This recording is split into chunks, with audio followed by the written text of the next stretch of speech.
అందరికీ నమస్కారం. నూతనంగా ఏర్పడిన కేంద్ర ప్రభుత్వంలో కేంద్ర మంత్రిగా పనిచేసే అవకాశం దక్కినందుకు చాలా ఆనందంగా ఉంది.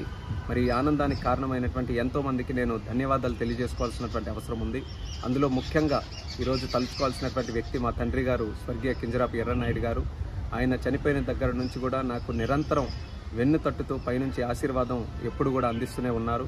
అలాగే ముఖ్యంగా మరి నాన్నగారు చనిపోయిన దగ్గర నుంచి హక్కును చేర్చుకొని నాకు నిరంతరం గైడెన్సు సపోర్టు అన్నీ ఇస్తున్నటువంటి మా అధినాయకుడు నారా చంద్రబాబు నాయుడు గారు, అలాగే నాకు సోదరుడు భావంతో చూస్తున్నటువంటి మా లోకేష్ అన్న గారు, అలాగే పవన్ కళ్యాణ్ గారు, అలాగే మన నరేంద్ర మోదీ గారు, మరి ముఖ్యంగా మా బాబాయ్ అచ్చెన్నాయుడు గారు, మా కుటుంబ సభ్యులు, మా అమ్మ, అలాగే మా సతీమణి వాళ్ళందరూ కూడా ఎన్నో త్యాగాలు చేసి ఈరోజు నేను 3 సార్లు గెలవడానికి కారణమయ్యారు.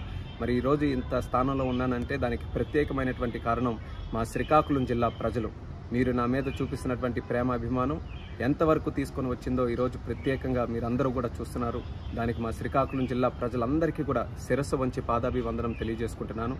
అలాగే తెలుగు ప్రజలు, తెలుగుదేశం పార్టీ కార్యకర్తలు, జనసేన, భారతీయ జనతా పార్టీ కార్యకర్తలు అందరూ కూడా కలిసికట్టుగా మొన్న ఎన్నికల్లో పోటీ చేసి ఒక హిస్టారిక్ విక్టరీని, ల్యాండ్ స్లైడ్ విక్టరీని ఎన్డీఏ ప్రభుత్వానికి రాష్ట్రంలో, కేంద్రంలో ఇవ్వడం జరిగింది.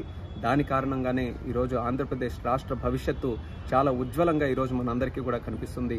అందులో పనిచేసే అవకాశం ఈరోజు చంద్రబాబు నాయుడు గారి నేతృత్వంలో, మోదీ గారి నేతృత్వంలో మాకు కలగడం అనేది మా అదృష్టంగా భావిస్తున్నాం.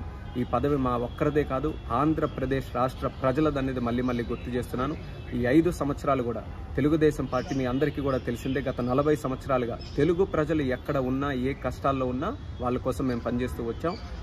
ఈ 5 సంవత్సరాలు కూడా మీకు ఇచ్చినటువంటి హామీలు, మేనిఫెస్టోలు, అలాగే మీకు ఇచ్చిన ఇన్సూరెన్సెస్ అన్నీ కూడా ఫుల్ఫిల్ చేయడానికి రాష్ట్ర ప్రభుత్వం తరఫున, కేంద్ర ప్రభుత్వం తరఫున మా యొక్క సహాయ సహకారాలన్నీ కూడా శక్తి వంచన లేకుండా పనిచేసి మీ అందరికీ కూడా న్యాయం చేయడానికి, మన రాష్ట్రాన్ని అభివృద్ధి చేయడానికి మేము అందరం కూడా కష్టపడతామని తెలియజేసుకుంటున్నాం.